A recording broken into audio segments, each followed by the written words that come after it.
Hey TPT sellers, is ad traffic hurting your TPT SEO? That's a question that I get asked every now and then. And it doesn't matter if you're not running ads. We could ask this question as, is Pinterest traffic hurting my TPT SEO? Or is Facebook traffic hurting my TPT SEO? We're just talking about low quality traffic. And then we start to wonder, are low conversion rates hurting my TPT SEO? My name is Mike Fuchigami. This is the SEOtpreneur YouTube channel, and this episode is for TPT hamsters and TPT hawks. If you don't know what I'm talking about, check out that TPT business course up there. This episode is for TPT sellers who know that they are running a marathon.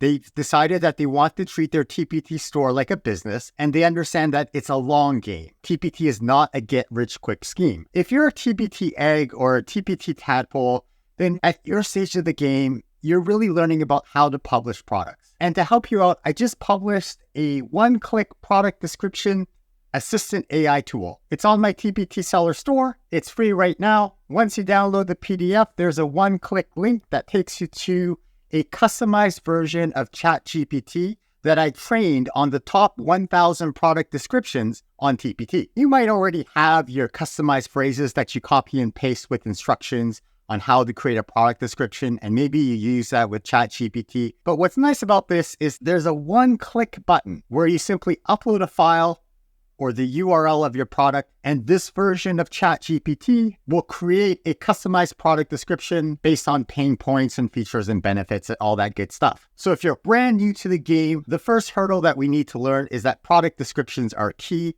You might have the best teaching lesson in the world, but if it doesn't get seen and if it doesn't communicate the value of the resource, then people won't check it out or buy it. If you're a TPT whale, there might be some great information in this video for you. I find for people at that level of the game, I tend to help them with one-on-one consults because they don't have the time to watch hours of videos. It's just easier to get me on a call and we'll look at their data. So this video is for TPT sellers who are in the grind. You recognize that you need to take specific business strategies to increase your revenue, and you're starting to realize that you need to ignore all of the shiny objects that we have in TPT land. If you're part of the Facebook group or the TPT forums, sometimes we get surrounded by hype, or sometimes we get surrounded by panic, and we just recycle and repeat the same information that we hear from each other. So in this episode, it's part of my Sunday SEO series. I'm going to provide a data-informed view as well as looking at the developer manual that TPT Search uses. We're going to look at whether ad traffic is bad for your TPT store. We'll talk about whether conversion rate is a ranking factor for TPT SEO.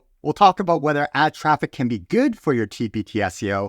And then finally, I'll wrap things up with some TPT SEO takeaways. What do we mean when we say that ad traffic might be bad for our stores? All right, let's have a peek. I run TPT ads. It took me about a year of trial and error to figure out which products to run. But now basically on the 20th of every month, right at the stroke of midnight, I'm on my computer buying ads for 3 months away. You can see here, I bought ads from October 20th for my reading strategy resource. I have ads booked for November. I have ads booked for December. And then this morning at midnight, I bought ads for January. Most of my ads are for my reading strategy bundle, which has been a proven bestseller for me. But depending on the season, I might run some other ads. I'm trying to sell ads in the English language arts category, which is highly competitive, and the ad spots run out after a minute and a half. This morning, I couldn't get all the ad spots I wanted in English, but I filled up my 30 ad spots by buying ads for the new year. Now, it's important to note that although TPT tells you the income from the resources that you ran ads for, this number here is inaccurate. And that's because TPT here is showing you income for the sale of this reading resource on that date. And it doesn't matter the source of the sale. It could be from organic TPT traffic. It could be from an email lead that I sent, or it could be from the ad that I bought on TPT. The system doesn't differentiate between the source, and so it incorrectly reports the total income for the resource across all sources as a result of this promotion. If you want to know more about how I know that, leave a comment below. But you can see here, I've got ads for October 2024, and then September, I have my reading ads. And if I scroll down, here are my ads for August 2024. You can see I didn't run my reading ads in August. That's because I think reading wasn't selling well for me 3 months earlier from this. And so I thought, okay, let me try selling some of my back to school stuff. So in August, I didn't run ads to my reading resource. And if I scroll down here, you can see in July, I was doing what I normally do, which is selling my reading resources. So July, I have reading ads, and then reading ads in June. You get the idea. I want to show you what my conversion rates are like for this reading resource. So here's the self-serve data tool. What this tool does is it lets me visualize the sales funnel for my TPT product. So I'm going to choose here my reading strategy resource that I run ads for. This tool works because I upload my product stat CSV files. So I want to visualize the data from July 1st, 2024 to August 1st, 2024. So here's what the sales funnel looked for my reading resource. I had 967 teachers look at my resource. Less than half of them, 40% of them, decided to look at the product preview. And of the people who looked at the product preview, only 25 teachers end up buying. That means that my conversion rate or my sold rate is only 2.6%. So you can see that when I run TPT ads, my sold rate is pretty low. My conversion rate is pretty low, 2.6%. In August, I didn't run TPT ads to my reading bundle. So I'm going to change my dates from August 1st to September 1st because I've uploaded those product stat CSV files. And when I do that, I can see that my conversion rate jumps up to 12% because there's no TPT ad traffic. Why is TPT ad traffic considered low quality traffic? Well, if I look at English language arts, that's the category I run ads on. It means no matter what grade level teachers select, for example, elementary ELA, middle school ELA, or high school ELA, it shows the same ads at the very top. So this is for elementary English language arts resources. Here's my reading strategy bundle ad that I purchased for today. Here's the middle school English language arts resources. And finally, here's the high school English language arts resources. My resource is designed for middle school teachers. But because the ad shows up for everyone who goes to an English language arts category, it means my ad will show up and sometimes people will click on the ad, but they're not really my ideal customer avatar. So then they'll hop away, but that will count as a page view. What I learned in August is that when I don't run ads, my conversion rate is around 12%. For context, this is a bundle that sells for $25. So you can already see the difference here. In August, when I don't run ads, my conversion rate is 12%. It's 10% higher than in July when I do run ads. You might be saying it's because back to school happens for some states in August, whereas July, people are on summer vacation. Okay, so here's some data for September. I only have my product stats uploaded for September 1st all the way to September 26th. So in September, which is back to school up here in Canada, my conversion rate drops to 2.7%. Even though I'm running ads and my conversion rate is low, my total earnings is up. And that's because just more people are seeing my resources. I think the difference between July and September is back to school season. People are looking for resources, whereas in July, people are not. And my conversion rate seems to be around 2.7% when I'm running TPT ads. Today is October 20th, but I only have October 16th uploaded into the data warehouse. So very quickly, I'm going to upload my product stat CSV file. I'm going to browse. I downloaded it earlier today. I'm going to put today's date, which is October 20th. I'm going to upload it to the data warehouse. So this is up in the cloud. It might take a few seconds to upload. And there we go. I get the success message. So now when I view my data, I'm going to select specific dates to look at my reading resource. So here's my reading strategy resource. And I'm going to choose October 20th to October 2nd. So this month I am running ads. My conversion rate is a little bit higher. It's around 4%, but my conversion rate in October so far is still lower than what my conversion rate is when I don't run TPT ads to my reading product. So when people are talking about how running ads drops your conversion rate, this is what we're talking about. If I focus just on the August and the September data for back to school season, it shows us that context matters. So we can't just say, oh, a good conversion rate is 5% or 3% for bundles. Because if you're running ads to your product, the ads are going to drop the conversion rate. And that's not a reflection of the quality of your product covers or your thumbnails or your product description. It's a reflection of the lower quality of traffic that you're sending. The alternative is organic search traffic on TPT. That is, people who are looking for a specific topic, they see the list of resources and they intentionally click on your resource based on your product snippet and your cover. But this drop in conversion rate doesn't prove anything about TPT SEO. And what we talk about with search engine optimization is where you show up in the search results. So organic search is when someone types something like reading intervention middle school. Let's say someone types that and they click on the keyword here. SEO is about where your resource shows up in this list. So now the question in this video is, does conversion rate influence where you show up in the search results. And I think most of us, when we wonder if our ad traffic is hurting my TPT SEO, we're really basing that on earnings, because our earnings aren't as high as we think they should be because of our ad traffic or our Pinterest traffic or our Facebook traffic or wherever else we're sending our traffic from. And we think it's hurting our TPT SEO. But the real question is whether conversion rate is a ranking factor for TPT SEO. If you've learned something new in this video so far, can you please hit that like button, because it sends a message to the YouTube algorithm and it starts to show this video to other TPT sellers like you who just haven't discovered this channel yet. So please like the video if you haven't already. Let's look at the Algolia developer manual to see if we can figure out whether conversion rate is a ranking factor for TPT SEO. Algolia is the name of the search software that TPT SEO uses, and there are 8 tie-breaking rules. The first 7 tie-breaking rules are about keyword relevance. The 8th rule is about custom business metrics. The Algolia developer manual tells us that their search engine applies the relevant strategies in this order. So we have the 7 textual ranking criteria. We have that 8th rule, which is business relevance. Then the search results get sorted if you have personalization turned on, which I don't think TPT has in the search results. The next thing that happens is that categories can be boosted or pushed down depending on rules. We have dynamic re-ranking, which is a game changer for understanding TPT SEO. And then after dynamic re-ranking happens and it shuffles the first 20 or the first 100 resources based on what's trending and how teachers are searching on the platform, then TPT can boost or hide specific resources. So from this list, if I think about where conversion rate might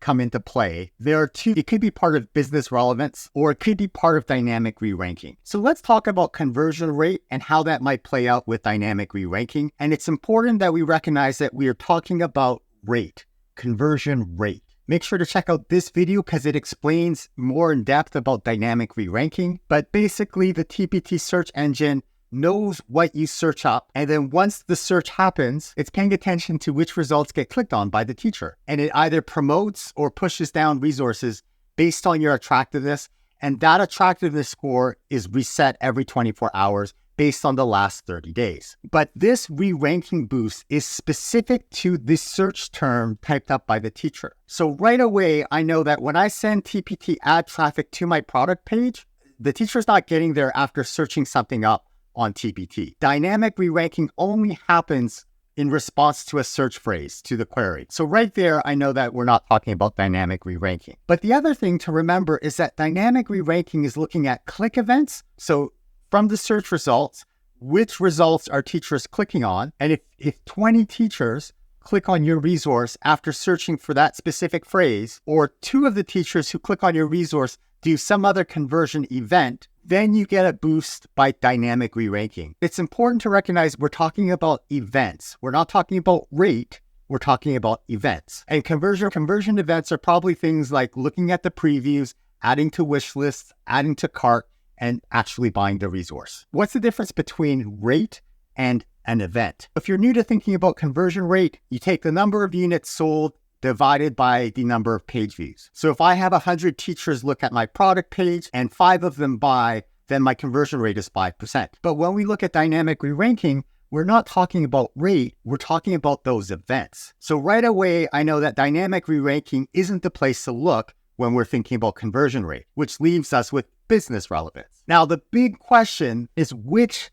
numbers are TPT using in their search formula? It could be conversion rate, which is the number of units sold divided by the number of page views. It could be the preview rate, which is the number of previews divided by the number of page views. We could be talking about the wish list rate, which is the number of add to wish lists divided by the number of page views. So here are the 7 metrics that we've talked about so far, but not only could it be those specific numbers, it could incorporate time. So TPT could look at the date of your last sale, and based on that, put you in different tie-breaking groups. Did it happen in the last 24 hours? You're in the first group. Did it happen in the last week? You're in the second group. Did it happen in the last month? You're in the third group. Did it happen within the last year? You're in the 4th group. Did it happen over a year ago? You're in the 5th group. So it's possible that they're using the age of the event to rank your resource. And so if you have a resource that used to sell really well, but it's not selling well right now, it could be because of this potential decay factor. Sometimes when large sellers chat with me and we look at their data together and they talk about a resource that isn't selling as well, my first question is always, when's the last time did you update this resource? So these business metrics come into effect in rule number 8. And that means the first 7 tie-breaking rules of Algolia helps the search engine to figure out, okay, the teacher is looking for this topic. Does your product fit what they are looking for? So there are 7 rules that happen to help TPT figure that out. And then the 8th rule happens, and that's where TPT says, okay, here's a list of all the resources that might be relevant to what the teacher is looking for. And now we're going to try to put the most popular resources or the best-selling resources based on these business metrics. As TPT sellers on the outside, we can only guess which of these numbers is the most important. This is what the TPT search dashboard looks like for their engineering team. And this is a screenshot from the Algolia manual. So after all the tie-breaking rules are done, there's some SEO score that TPT is sorting things by. And in this Algolia example, it's sorting it by number of likes. And the question is, could they be sorting by conversion rate? Sure, it's possible. TPT could sort the results based on conversion rate, but I'm not entirely convinced that's happening. And that's because TPT knows that page views are not reliable on their platform. And page views are part of the conversion rate formula. Conversion rate is units sold divided by page views. But if page views are not a reliable metric, then TPT knows that, okay, well then everything based on page views, like the conversion rate or the preview rate or the wish list rate, those rates, maybe we shouldn't use rates. Maybe we should use the numbers of units sold as opposed to a rate. How do we know that TPT knows that page views aren't reliable? Great question. So TPT has a seller blog, and they had a post back in July about new features and updates to TPT store data. And if I search for the word view, I jump to this section where it says that, hey, Google Analytics 4 tracks page views, video plays, video previews, and traffic sources differently. So you may notice shifts in these data points. You may also notice shifts in conversion rates, which rely on page view counts. So I personally don't think they're using conversion rate or page view as part of their TPT SEO formula. And I think the date of the last sale or date of the last conversion event might be a bigger factor than we realize. If I've talked about something new that you haven't heard before in other places, can you please hit that subscribe button? That way you don't miss out on groundbreaking research and hearing about ideas that other TPT sellers really aren't chatting about yet. So please subscribe to the channel if you haven't already. And if you have already subscribed to the channel, leave a comment and let me know what you think about this video. So we talk about whether ad traffic might be bad for TPT SEO. And if you don't run ads, then replace that with Pinterest traffic or Facebook traffic or any other low quality traffic. We wonder about whether this ad traffic could be bad. But what if the ad traffic could actually be good for TPT SEO? Could ad traffic boost? Maybe. So I'm going to break down my store year over year earnings, and I'm going to show you when I was running my Facebook and Instagram ads. And let's look at this data by month. In January of this year,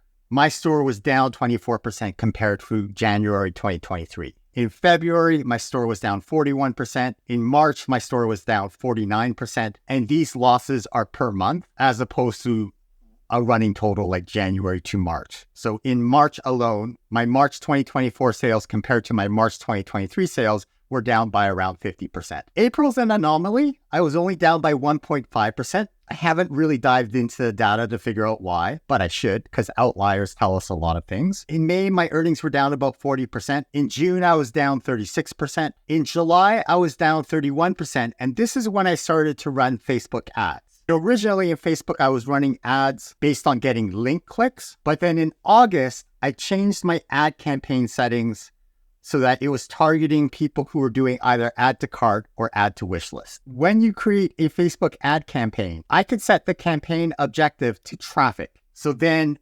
Meta will show my ads to people on Facebook or people on Instagram who are likely to click on the link in my ad to go to my TPT product page or to go to my email landing page or wherever I'm sending that traffic. But another option for a campaign objective is called sales. And if I choose sales and hit continue, and then I choose manual sales campaign, One of the things that I can choose is the conversion location. I'm going to set the conversion location to website. The performance goal is to maximize the number of conversions. I have a Facebook pixel that I've installed on my TPT website. And then for the conversion event, I can choose Facebook to try to find me teachers who are most likely to click on my ad and add my resource to the cart, add my resource to the wish list, or purchase the product outright. So in August, I started to run my Facebook ads directly to my TPT product page with the goal of adding the cart or adding to wish list. And I think both of those are conversion events for TPT. And conversion events,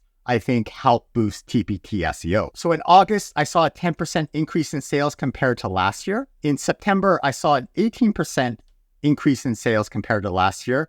And in September, I wasn't running ads anymore. But I think this might have been a continuing effect of the ads I ran in August. And I wonder that because now in October 20th, I'm down 12% compared to last year again. So it makes me wonder if ad traffic can actually boost your TPT SEO. And it makes me wonder if there's a 30-day store halo effect where if you get a conversion event on one of your products, it boosts all of the resources in your store in a rolling 30-day window. To answer that question, I decided to look at my data based on week. On the week of Sunday, July 7th, that week compared to last year that week, I made 9.7% more than I did the previous year, which surprises me. And again, I'm curious to look at the outlier to try to figure out why. On the week of July 14th, I was back down to minus 38%. The week of July 21st, I was down 40%. Compared to that period last year. The week of July 21st is when I started to run Facebook ads. And I have here the number of content views. So I'm not counting outbound links. I'm counting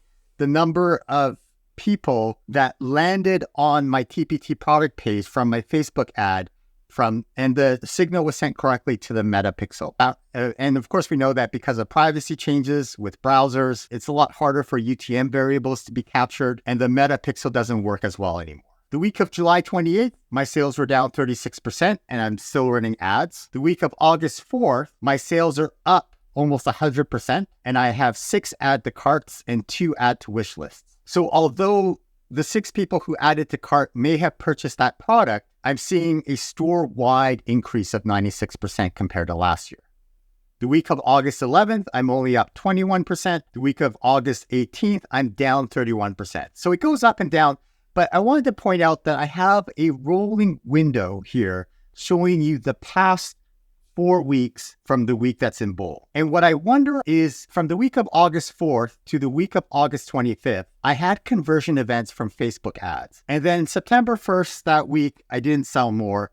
But in September 8th, I did. And September 15th, I also sold more. And September 22nd, I also sold more. And I wonder if it's this 30-day rolling window. And sure, I'm not running ads anymore, but I wonder if there was enough of a boost to get the snowball rolling to increase the sales that are happening later on. September 29th, that week I was up 95%. And then October 6th, I'm down 25%. And last week I was down 36%. So this makes me a little bit curious. In August, I had conversion events from my Facebook ads. And I wonder if I saw a benefit to that in September. What do you think about this idea? I know there are sellers where they don't see the UTMs show the Facebook sales directly, but they know that when they turn off the Facebook ads, then sales drop down. I would be curious if you sold on Facebook and then you stopped selling on Facebook, a month later, were there any changes? If you heard something new that you haven't heard before, can you please leave a comment and let me know that stuff is new? The comments help me focus on the kind of content that I should make next week. All right, let's wrap this up. Here are some TPT SEO summaries. The first one is that business metrics on TPT probably impacts our SEO ranking in 2 different spots. The first spot is tie-breaking rule number 8, and then the second spot is dynamic re-ranking. We talked about how conversion rate is different from conversion events. Rate and events are 2 separate things. If we're talking about dynamic re-ranking, conversion rates have no impact, and conversion events impact dynamic ranking in the last 30 days. But if we're talking about tiebreaker rule number 8, then conversion rates could be part of the formula, but conversion events like units sold or add to cart or add to wish list, or even product previews, those are probably events that indicate to the algorithm whether or not your product is attractive. And finally, we talked about whether ad traffic might have an accidental side benefit of boosting your TPT SEO, because if your ad traffic does conversion events like add to cart or look at preview, then that might signal to the algorithm that your product or your store is attractive. Do you agree? Do you disagree? Please share this video with other TPT sellers in the forums, in the Facebook groups, in your communities. What do you think about the ideas in this video? I hope you have a fantastic week, and I'll see you in the next episode. Bye-bye now.